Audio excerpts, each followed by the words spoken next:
A few moments later. Okay, hi mga paps. Sige, ngayon papakita ko sa inyo paano i-adjust yung clutch nyo para dun sa mga natitigasan or nabababaan sa mga clutch nila pag mahirap ipasok yung cambio, para iwas din ng maputol yung mga shifter cable nyo. Tuturo ko sa inyo paano i-adjust yung clutch. So unang-una, yung sa akin kasi medyo maraming wiring, may big 3 ako tsaka grounding kit plus yung HID. So alisin muna natin yung cable tie. So puputulin ko na yung video kasi ganito yung mangyayari. So alisin natin yung cable tie ng ballast. Tapos kailangan alisin tong battery, aalisin ng buo yung battery para mas madaling ma-access yung cable. So, alisin lang yan. Sige, mamaya papakita ko sa inyo. Okay, so naalis ko na yung ballast, terminal.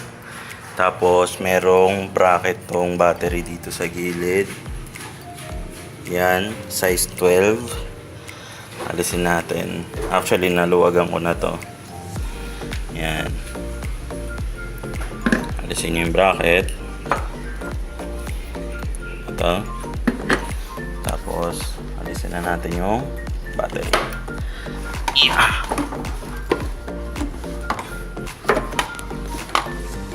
Okay. Ayan. So, ngayon, diba, mas nakikita nyo na yung ito yung clutch cable. So sandali, kuha tayo ng ilaw para mas makita nyo, or sandali, kuha natin yung yan. Okay, so yun yung flower na nut. So pagka gusto nyo siyang taas yung clutch, so naka-angkla kasi yan, so meron niyang pin. Ang gagawin nyo, hahatakin nyo tong cable para umangat yung nut, matanggal dun sa mga lock. So pag counterclockwise, tataas yung clutch nyo. Pagka clockwise naman, bababa, meaning konting apak nyo lang sa clutch is mag-e-engage na siya. So pag tinaas nyo siya, of course, mas mataas yung apak ng clutch bago mag-engage. So ganito siya ginagawa. Yan. So medyo mainit kasi kaka-start lang. So tingnan nyo, hatakin natin yung cable. Tapos wire.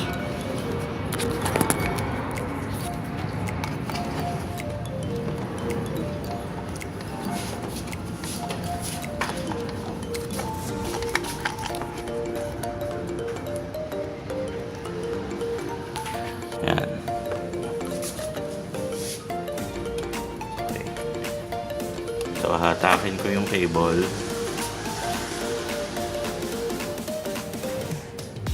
Hatakin ko yung cable. Pansinin nyo yung nut na to. So yan. Yun. Kita nyo, umangat yung nut. So susungkitin natin siya dito.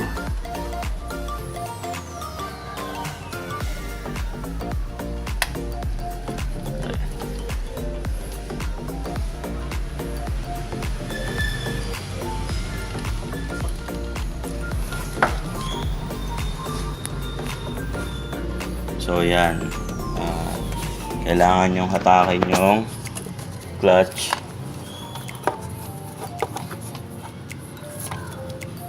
Cable pataas. Yan.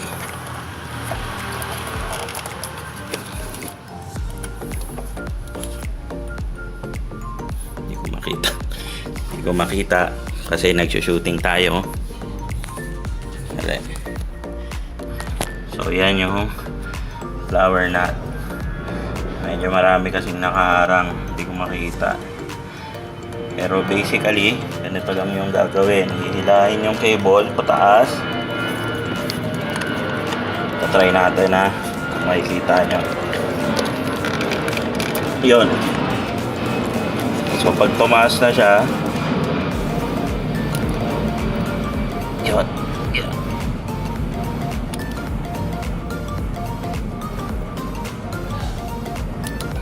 Yeah.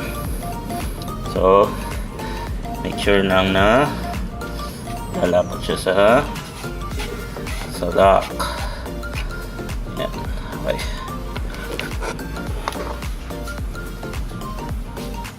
So, ganun lang siya.